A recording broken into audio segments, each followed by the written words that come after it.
ನಮಸ್ಕಾರ ಸ್ನೇಹಿತರೆ, Padmashri life style YouTube ಚಾನಲ್ಗೆ ಸ್ವಾಗತ.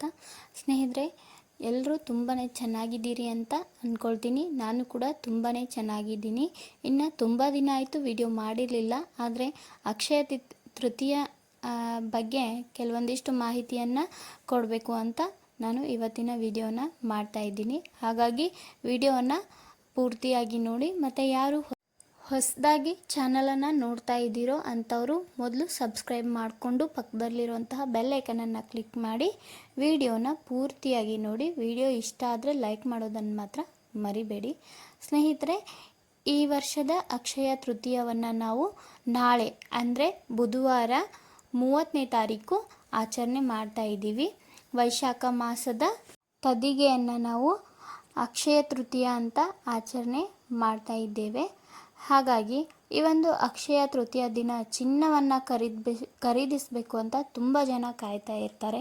ಆದರೆ ಪ್ರತಿಯೊಬ್ಬರಿಗೂ ಈ ಒಂದು ಆಸೆ ಈಡೇರೋದಿಲ್ಲ.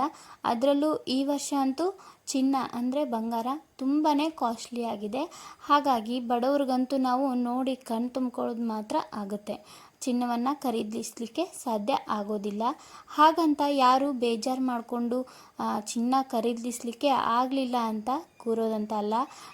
ಈಗ ಹೇಳ್ತಾ ಇರುವಂತಹ ಕೆಲವೊಂದು ವಸ್ತುಗಳನ್ನು ನಾವು ಪ್ರೀತಿಯಿಂದ ಮನೆಗೆ ಬರಮಾಡಿಕೊಂಡ್ರೆ ನಾವು ಮುಂದಿನ ವರ್ಷ ಆದರೂ ಚಿನ್ನವನ್ನು ಖರೀದಿಸಬಹುದು ಅಂತ ನಾನು ಹೇಳಲಿಕ್ಕೆ ಇಷ್ಟಪಡ್ತಿದ್ದೀನಿ. ಮತ್ತು ಈ ಒಂದು ವಸ್ತುಗಳು ತುಂಬಾ ಶುಭವನ್ನು ತಂದುಕೊಡುತ್ತೆ ನಮ್ಮ ಮನೆಗೆ. ಹಾಗಾಗಿ ಚಿನ್ನಕ್ಕಿಂತ ಹೆಚ್ಚು ನಾವು ಈ ಒಂದು ವಸ್ತುಗಳಿಗೆ ಪ್ರಾಮುಖ್ಯತೆಯನ್ನು ಕೊಡ್ತಾ ಇರ್ತೀವಿ. ಆದರೆ ಚಿನ್ನನೇ ತರಬೇಕು ಅಂತ ಸಾಲ ಮಾಡಿಕೊಂಡು ಚಿನ್ನವನ್ನು ತಂದರೆ ಅದು ನಮಗೆ ಮತ್ತಷ್ಟು 10 ಪಟ್ಟದಲ್ಲಿ ನಾವು ಸಾಲವನ್ನು ಮಾಡಿ ಚಿನ್ನವನ್ನು ತಂದುಕೊಂಡ್ರೆ ಅದು ನಮಗೆ ಅಕ್ಷಯ ಅಂದರೆ ಯಾವುದು ಕಡಿಮೆ ಆಗುವುದಿಲ್ವೋ ಅದಕ್ಕೆ ನಾವು ಅಕ್ಷಯ ಅಂತ ಹೇಳ್ತೀವಿ. ಹಾಗಾಗಿ ಅಕ್ಷಯ ತೃತೀಯ ದಿನ ನಾವು ಸಾಲ ಮಾಡಿ ಚಿನ್ನವನ್ನು ತಂದರೆ ಅದು ಸಾಲ ನಮಗೆ ಯಾವತ್ತಿಗೂ ಕಡಿಮೆ ಆಗೋದಿಲ್ಲ. ಹಾಗಾಗಿ ಆ ಒಂದು ಬಂಗಾರ ಕೂಡ ನಮಗೆ ದಕ್ಕೋದಿಲ್ಲ ಅಂತಲೇ ಹೇಳ್ಬೋದು. ಹಾಗಾಗಿ ಯಾರು ಏನೇ ಒಂದು ಚಿನ್ನವನ್ನು ತರಬೇಕು ಅಂತ ಅಂದ್ಕೊಂಡಿದ್ರು ನಿಮ್ಮ ಹತ್ರ ಎಷ್ಟು ಹಣ ಇರುತ್ತೋ ಅಷ್ಟರಲ್ಲಿ ನಾವು ತರಬೇಕು. ಅಥವಾ ಬೆಳ್ಳಿಯನ್ನು ಕೂಡ ನೀವು ತರಬಹುದು. ಹಾಗಾಗಿ ಸಾಲ ಮಾಡಿಕೊಂಡು ಯಾರು ಚಿನ್ನವನ್ನು ತಂದರೆ ಅದು ನಮಗೆ ಒಳಿತು ಆಗೋದಿಲ್ಲ. ಇನ್ನು ಈ ಚಿನ್ನವನ್ನು ನಮಗೆ ತರಲಿಕ್ಕೆ ಆಗೋದೇ ಇಲ್ಲ ಅನ್ನುವಂಥವರು ಕೆಲವೊಂದು ವಸ್ತುಗಳನ್ನು ಕಡಿಮೆ ದರದಲ್ಲಿ ಸಿಗುವಂತಹ ವಸ್ತುಗಳನ್ನು ನಾವು ಮನೆಗೆ ತಂದುಕೊಂಡ್ರೆ ತುಂಬಾ ಶುಭವನ್ನು ಉಂಟು ಮಾಡುತ್ತೆ ಆ ಒಂದು ವಸ್ತುಗಳು ನಮ್ಮ ಮನೆಗೆ. ಹಾಗಾಗಿ ಅಂತಹ ಯಾವ ವಸ್ತುಗಳನ್ನು ನಾವು ತರ್ಬೋದು ಅಂತ ಅಂದರೆ ಮೊದಲನೇದಾಗಿ ನಾವು ಅದರಲ್ಲೂ ಹೆಣ್ಮಕ್ಳು ಪ್ರಾಮುಖ್ಯತೆಯನ್ನು ಕೊಡುವಂಥದ್ದು ಅರಿಶಿನ ಮತ್ತು ಕುಂಕುಮಕ್ಕೆ. ಈ ಒಂದು ಅಕ್ಷಯ ತೃತೀಯ ದಿನ ಅರಿಶಿನ ಕುಂಕುಮ ಕೇವಲ ಒಂದು 10 ರೂಪಾಯಿಯಿಂದ ನಾವು ತರಬಹುದು. ಅರಿಶಿನ ಅಥವಾ ಕುಂಕುಮವನ್ನು ಎರಡೂ ಸೇರಿ ನಾವು ಮನೆಗೆ ತಂದರೆ ತುಂಬಾ ಒಳಿತು ಅಂತ ಹೇಳ್ಬೋದು. ಮುತ್ತೈದೆಯರಿಗೆ ತುಂಬಾ ಮುಖ್ಯವಾದದ್ದು ಈ ಒಂದು ಅರಿಶಿನ ಕುಂಕುಮ ಅಥವಾ ಬಳೆಗಳನ್ನಾಗಲಿ ನಾವು ಅವತ್ತು ತೆಗೆದುಕೊಂಡು ಬರಬಹುದು. ಇದು ಕೂಡ ನಮ್ಮ ಮನೆಗೆ ಶುಭವನ್ನು ಉಂಟು ಮಾಡುತ್ತೆ. ಇನ್ನು ಎರಡನೇದಾಗಿ ನಾವು ಇನ್ನು ಲಕ್ಷ್ಮಿಗೆ ಪ್ರಿಯವಾದ ವಸ್ತುಗಳನ್ನು ತರಬಹುದು. ಅದರಲ್ಲಿ ಕೆಂಪು ಗುಲ್ಗಂಜಿಯನ್ನು ತರಬಹುದು, ಮತ್ತು ಕವಡೆಗಳನ್ನು ತರಬಹುದು ಅಥವಾ ಗೋಮತಿ ಚಕ್ರಗಳನ್ನು ಕೂಡ ನಾವು ತರಬಹುದು.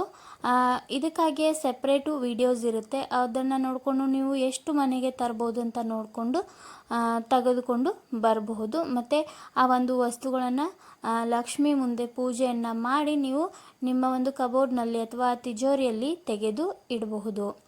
ಇನ್ನು ಇದಷ್ಟೇ ಅಲ್ಲದೆ ಇವುಗಳನ್ನು ನಮಗೆ ತರಲಿಕ್ಕೆ ಆಗೋದಿಲ್ಲ ಅನ್ನುವಂಥವರು ಇನ್ನು ಕೆಲವೊಬ್ಬರು ತುಂಬಾ ಗಿಡಗಳನ್ನು ಇಷ್ಟಪಡ್ತಿರ್ತಾರೆ. ಅಂಥವರು ಅವತ್ತು ಬಿದಿರಿನ ಸಸ್ಯವನ್ನು ಕೂಡ ತೆಗೆದುಕೊಂಡು ಬರ್ಬೋದು. ಇದು ನಮ್ಮ ಮನೆಯ ಒಂದು ವಾಸ್ತು ಶಾಂತಿಯನ್ನು ಇಡುತ್ತೆ.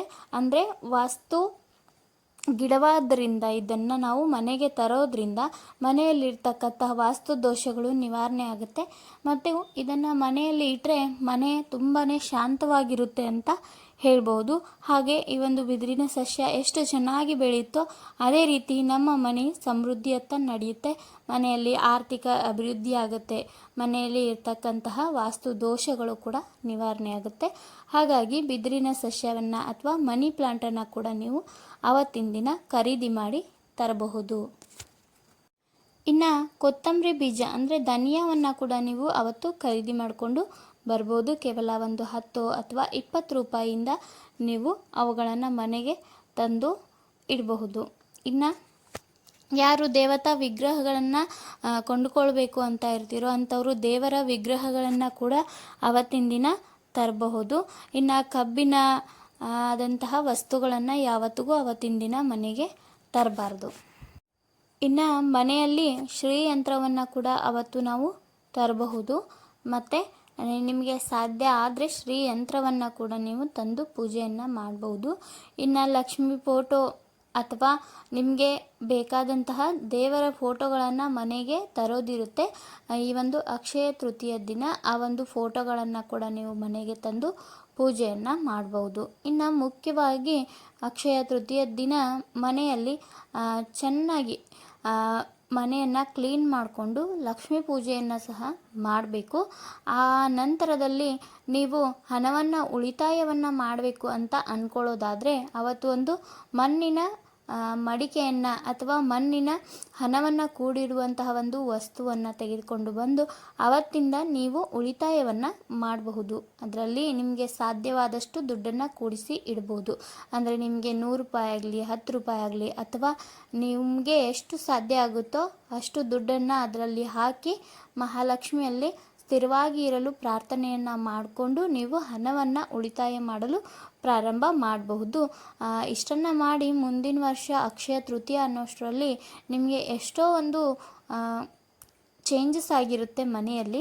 ಹಾಗಾಗಿ ಈ ಒಂದು ಹಣವನ್ನು ಸಹ ನೀವು ಕೂಡಿ ಇಡೋದ್ರಿಂದ ಮುಂದಿನ ವರ್ಷ ಅನ್ನೋಷ್ಟರಲ್ಲಿ ನೀವು ಬಂಗಾರ ಆಗಲಿ ಅಥವಾ ಬೆಳ್ಳಿ ಆಗಲಿ ವಸ್ತುಗಳನ್ನು ಆ ಒಂದು ಹಣದಿಂದ ಖರೀದಿ ಮಾಡ್ಬೋದು. ಅಥವಾ ದೇವರ ವಿಗ್ರಹಗಳನ್ನು ದೀಪಗಳನ್ನು ಸಹ ನೀವು ಖರೀದಿ ಮಾಡಲಿಕ್ಕೆ ಅದು ಅನುಕೂಲವನ್ನು ಮಾಡಿಕೊಡುತ್ತೆ. ಇನ್ನು ಅಕ್ಷಯ ತೃತೀಯದಂದು ನಾವು ಮಾಡಿದಂತಹ ಯಾವುದೇ ಕೆಲಸ ಆಗಿರ್ಬೋದು ಅದು ನಮಗೆ ಅಕ್ಷಯ ಅಂದರೆ ಯಾವತ್ತಿಗೂ ಕಡಿಮೆಯಾಗದಂತಹ ಒಂದು ಫಲವನ್ನು ನಮಗೆ ನೀಡೋದಾದ್ರಿಂದ ಇಂತಹ ಒಳ್ಳೆಯ ವಸ್ತುಗಳನ್ನು ಖರೀದಿ ಮಾಡಬಹುದು ಅಥವಾ ಹಣವನ್ನು ಉಳಿತಾಯ ಮಾಡಬಹುದು. ಅದರಿಂದ ನಮಗೆ ತುಂಬಾ ಅನುಕೂಲ ಆಗುತ್ತೆ ಅಂತ ಹೇಳಬಹುದು.